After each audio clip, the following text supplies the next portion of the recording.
Welcome to day 344 of our one-year Bible reading plan. Today in Hosea 3-6, we see God's deep call for His people to return to Him, even after unfaithfulness. Then in Revelation, Jesus speaks strong messages to the churches in Thyatira and Sardis, calling them to wake up, repent, and stay faithful. Let's dive in. Hosea chapter 3. The Lord said to me, "Go, show your love to your wife again, though she is loved by another man and is an adulteress. Love her as the Lord loves the Israelites, though they turn to other gods and love the sacred raisin cakes." So I bought her for 15 shekels of silver and about a homer and a lethek of barley. Then I told her, "You are to live with me many days. You must not be a prostitute or be intimate with any man, and I will behave the same way toward you. For the Israelites will live many days without king or prince, without sacrifice or sacred stones, without ephod or household gods. Afterward the Israelites will return and seek the Lord their God and David their king. They will come trembling to the Lord and to His blessings in the last days." Hosea chapter 4. Hear the word of the Lord, you Israelites, because the Lord has a charge to bring against you who live in the land. There is no faithfulness, no love, no acknowledgement of God in the land. There is only cursing, lying and murder, stealing and adultery. They break all bounds, and bloodshed follows bloodshed. Because of this the land dries up, and all who live in it waste away. The beasts of the field, the birds in the sky and the fish in the sea are swept away. But let no one bring a charge, let no one accuse another. For your people are like those who bring charges against a priest. You stumble day and night, and the prophets stumble with you. So I will destroy your mother. My people are destroyed from lack of knowledge. Because you have rejected knowledge, I also reject you as my priests. Because you have ignored the law of your God, I also will ignore your children. The more priests there were, the more they sinned against me. They exchanged their glorious God for something disgraceful. They feed on the sins of my people and relish their wickedness. And it will be, like people, like priests. I will punish both of them for their ways and repay them for their deeds. They will eat but not have enough. They will engage in prostitution but not flourish, because they have deserted the Lord to give themselves to prostitution. Old wine and new wine take away their understanding. My people consult a wooden idol, and a diviner's rod speaks to them. A spirit of prostitution leads them astray. They are unfaithful to their God. They sacrifice on the mountaintops and burn offerings on the hills, under oak, poplar, and terebinth, where the shade is pleasant. Therefore your daughters turn to prostitution, and your daughters-in-law to adultery. I will not punish your daughters when they turn to prostitution, nor your daughters-in-law when they commit adultery, because the men themselves consort with harlots and sacrifice with shrine prostitutes. A people without understanding will come to ruin. Though you, Israel, commit adultery, do not let Judah become guilty. Do not go to Gilgal. Do not go up to Beth-aven, and do not swear, "As surely as the Lord lives." The Israelites are stubborn, like a stubborn heifer. How then can the Lord pasture them like lambs in a meadow? Ephraim is joined to idols. Leave him alone. Even when their drinks are gone, they continue their prostitution. Their rulers dearly love shameful ways. A whirlwind will sweep them away, and their sacrifices will bring them shame. Hosea chapter 5. Hear this, you priests. Pay attention, you Israelites.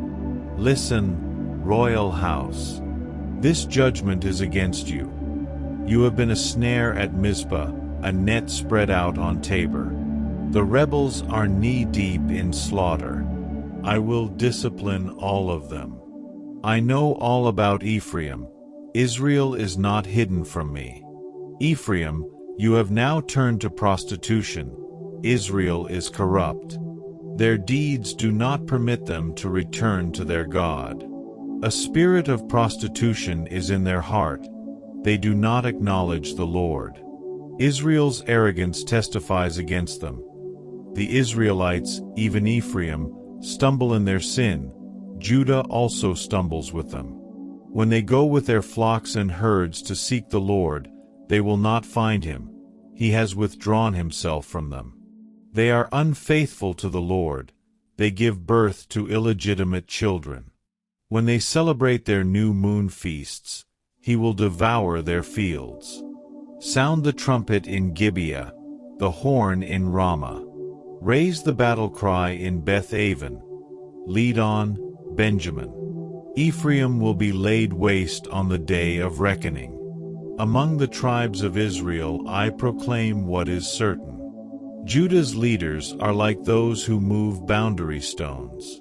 I will pour out my wrath on them like a flood of water. Ephraim is oppressed, trampled in judgment, intent on pursuing idols. I am like a moth to Ephraim, like rot to the people of Judah. When Ephraim saw his sickness, and Judah his sores, then Ephraim turned to Assyria, and sent to the great king for help. But he is not able to cure you, not able to heal your sores. For I will be like a lion to Ephraim, like a great lion to Judah. I will tear them to pieces and go away. I will carry them off, with no one to rescue them. Then I will return to my lair until they have borne their guilt and seek my face. In their misery they will earnestly seek me. Hosea chapter 6. Come, let us return to the Lord. He has torn us to pieces, but he will heal us. He has injured us, but he will bind up our wounds. After 2 days he will revive us. On the 3rd day he will restore us, that we may live in his presence. Let us acknowledge the Lord. Let us press on to acknowledge him. As surely as the sun rises, he will appear. He will come to us like the winter rains, like the spring rains that water the earth. What can I do with you, Ephraim? What can I do with you, Judah? Your love is like the morning mist, like the early dew that disappears. Therefore I cut you in pieces with my prophets. I killed you with the words of my mouth. Then my judgments go forth like the sun. For I desire mercy, not sacrifice, and acknowledgement of God rather than burnt offerings. As at Adam, they have broken the covenant. They were unfaithful to me there. Gilead is a city of evildoers, stained with footprints of blood. As marauders lie in ambush for a victim, so do bands of priests. They murder on the road to Shechem, carrying out their wicked schemes. I have seen a horrible thing in Israel. There Ephraim is given to prostitution, Israel is defiled. Also for you, Judah, a harvest is appointed. Whenever I would restore the fortunes of my people.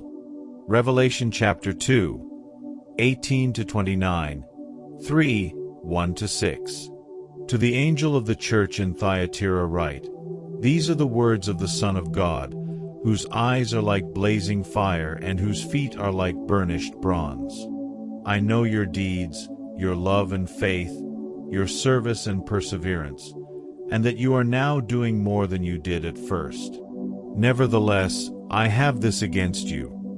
You tolerate that woman Jezebel, who calls herself a prophet. By her teaching she misleads my servants into sexual immorality and the eating of food sacrificed to idols. I have given her time to repent of her immorality, but she is unwilling. So I will cast her on a bed of suffering, and I will make those who commit adultery with her suffer intensely, unless they repent of her ways. I will strike her children dead.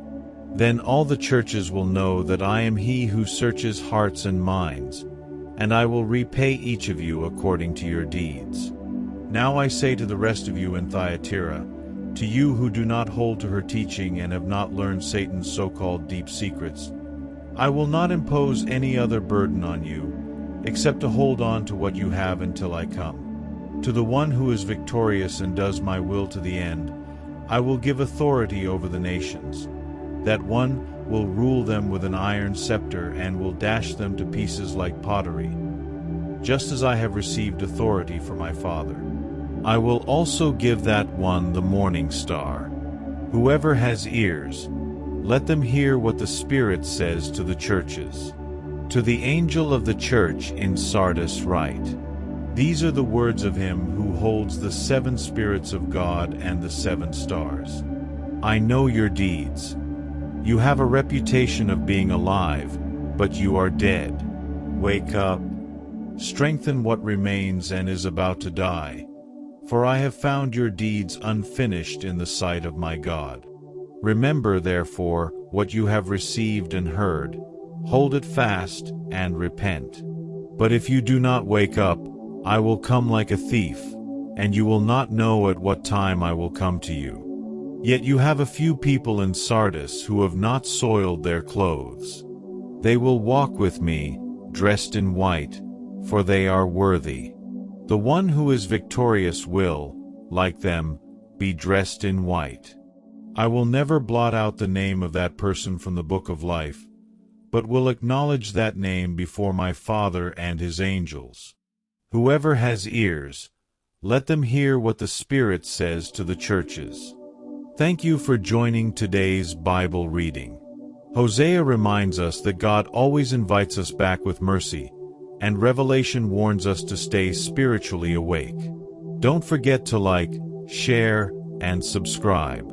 See you tomorrow for Day 345. God bless you.